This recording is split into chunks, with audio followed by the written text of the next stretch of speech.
Okay, fourth presentation is by Mary Blumberg, who is the Program Manager for Strategic Planning and Development at the Atlanta Regional Commission. Mary? Okay, let's see if I can get this to work.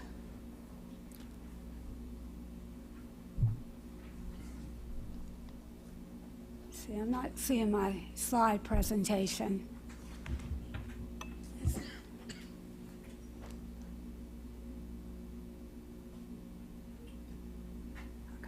Great. I work at the Atlanta Regional Commission, and I feel like I'm kind of on both sides of the table here.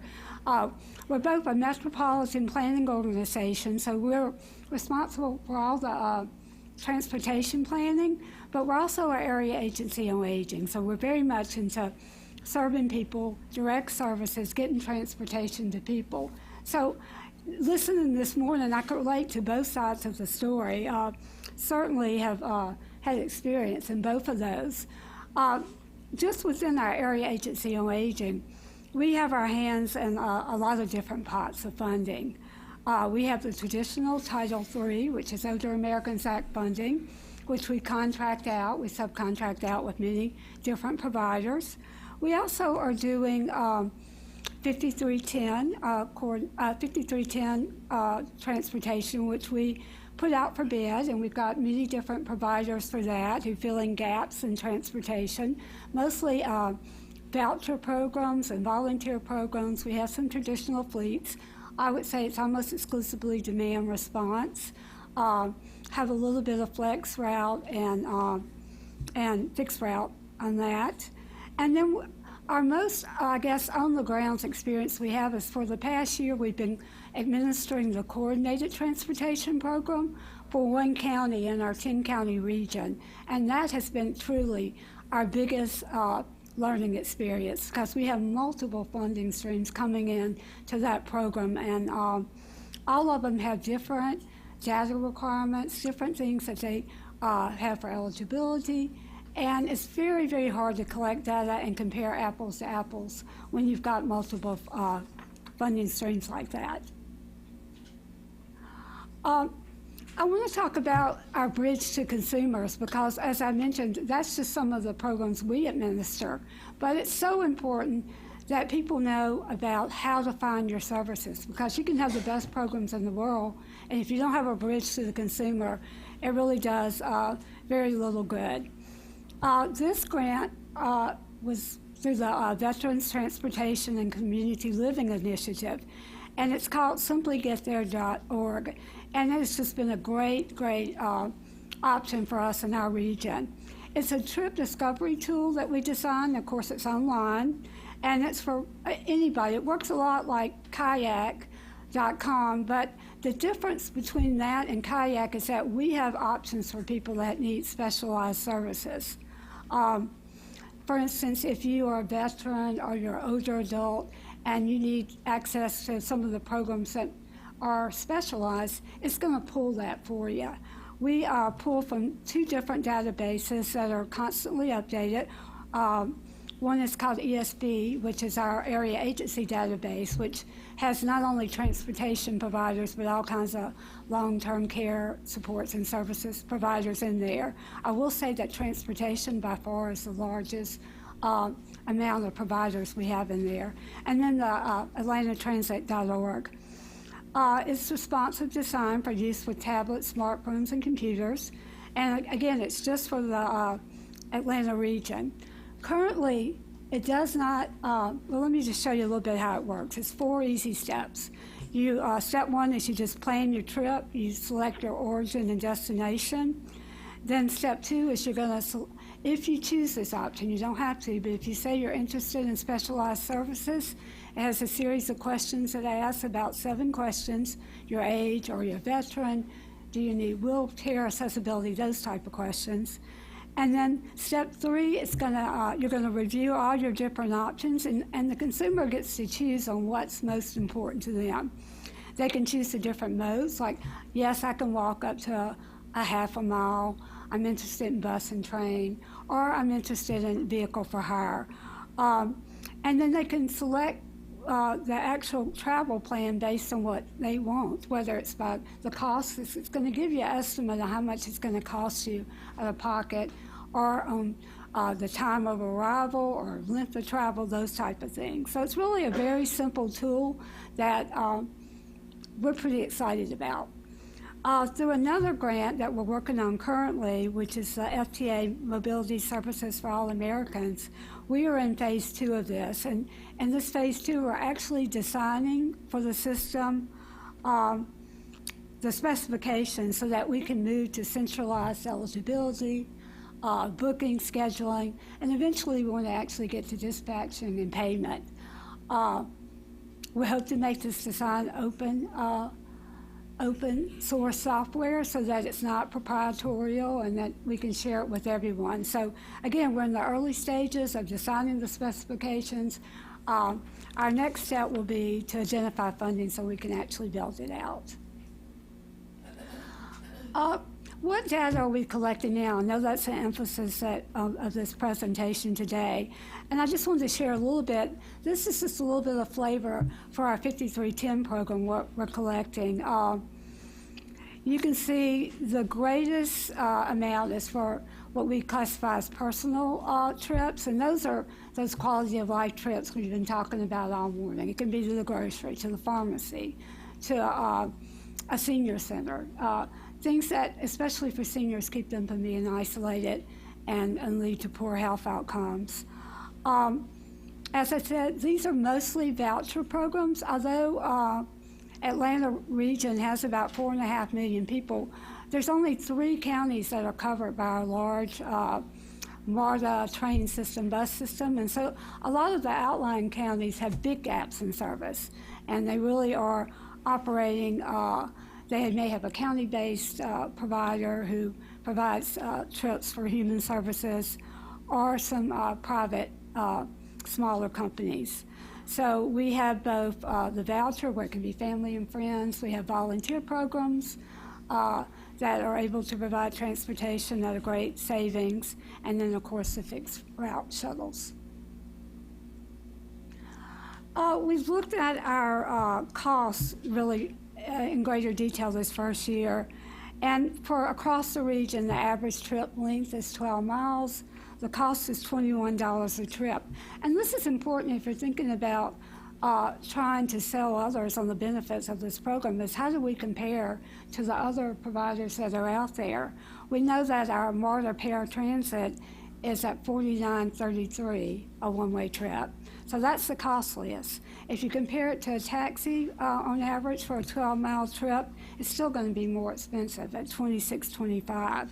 And then, of course, when you start looking at the Ubers and the Lyfts, it's going to be a little less, anywhere from $15 to $20 if you go the standard. If you go the pool route, you'll save even more. But you have to remember that that's not even available in large areas of our planning and service area. And one thing I want to say about this is we do include the mobility management costs in our cost per trip, one-way trip. Some places don't. So again, looking to compare standards across the region, you want to know what you're including. Next, I want to shift gears and talk about another program where we collected some interesting data.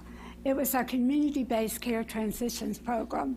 And this was funded by CMS, and it was to reduce all-cause readmissions for Medicare fee-for-service patients.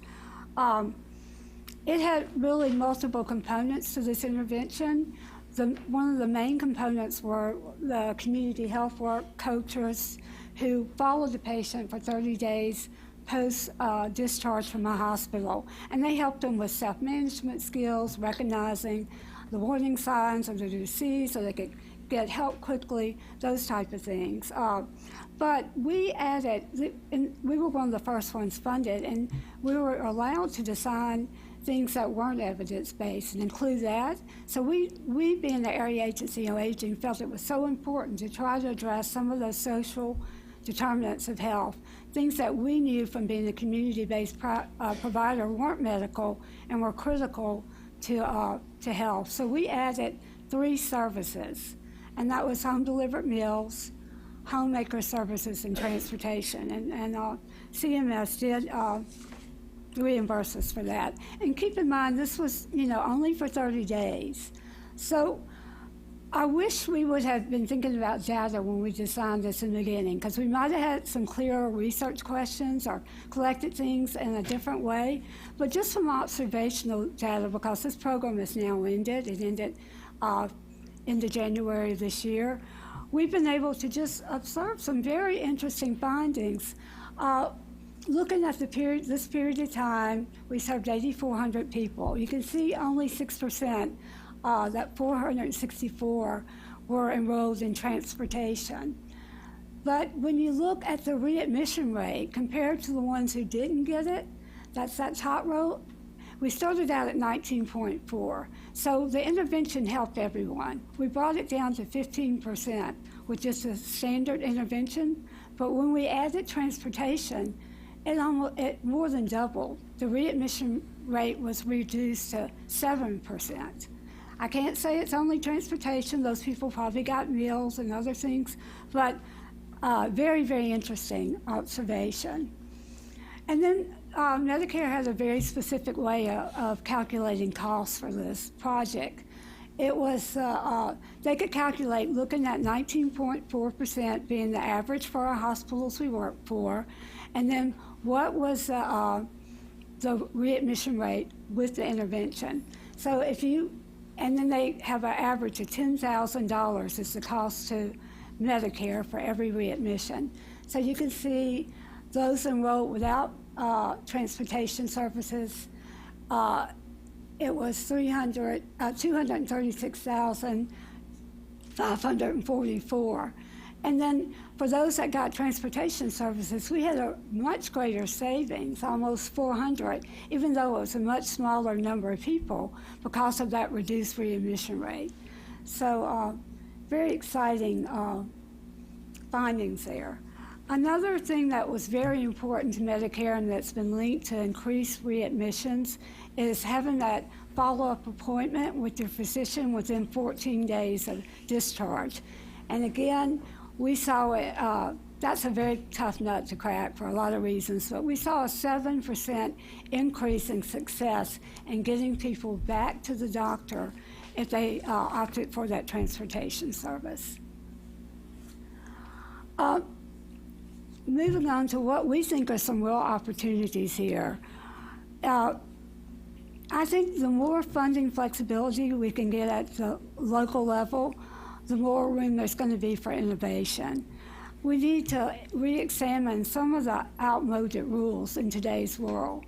For instance, our 5310 program goes through our estate agency, and they have a whole layer of rules, mainly designed for fleets, traditional fleets, that are imposed on our 5310 programs. So, for instance, you have to have a CPR training. You have to have a first aid kit, and I could go on and on. But when you're trying to negotiate with like a Uber or a Lyft, and where they may have some safeguards and insurance and training, they're not going to have those kind. It really is a barrier on trying to pilot some of these more innovative things.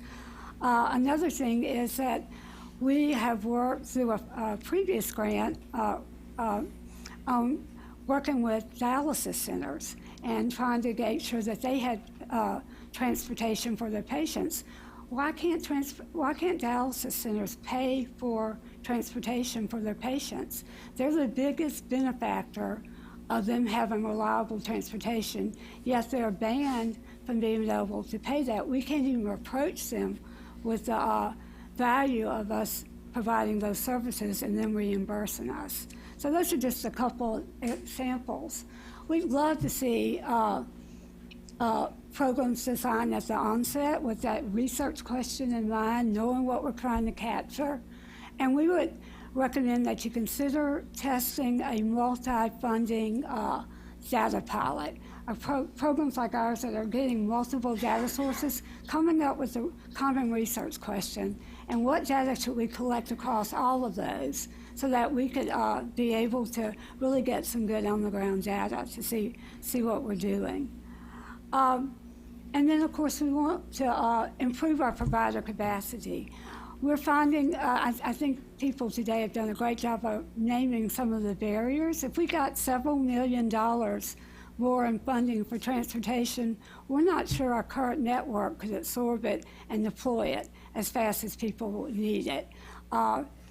We need more training and education, and that's going to be a real focus of ours over the coming year. And then we need to use technology, both to deliver the services more efficiently and to capture data. Some of our more rural ones are still pen and paper and, not even thinking about efficient routing and stuff. So we hope to work and concentrate in those areas.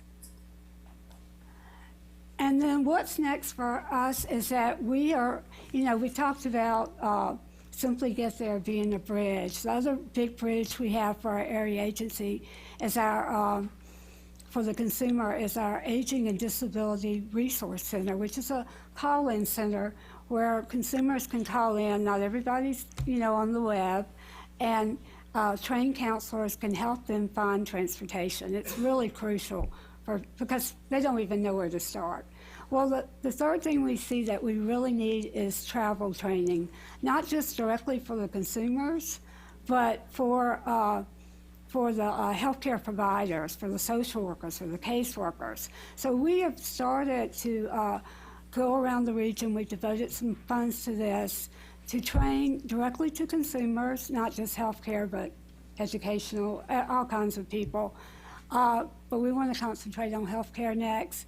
And then also with professionals, so how do you simply get there? We also are training our retired senior volunteer corps who are going to directly provide the training on how to use the bus, the train, and then provide bus buddies. For people that need more assistance than just a group class or a one-on-one, they can actually ride the bus with them, go on the train with them a few times, whatever it takes to get them comfortable. So we're really excited. We think that's going to fill a big gap that we have, and we hope to get funding for it soon, more funding. We want to pilot with the Transportation Network Company, a TNC, as I mentioned earlier. We did have a beta test in the Atlanta area at one senior center, utilizing a centralized booking and dispatch system because many seniors don't have the smartphones, and that's supposed to be released nationwide in July. We're pretty excited about that and think it might be a real bridge to some, not for everyone, but for some that can use that system. And then we want to continue to test and improve our data collection because our ultimate goal is to maximize our transportation dollars and to match those consumers' desires and abilities to the right level of service for them. Thank you. Thank you very much, Mary.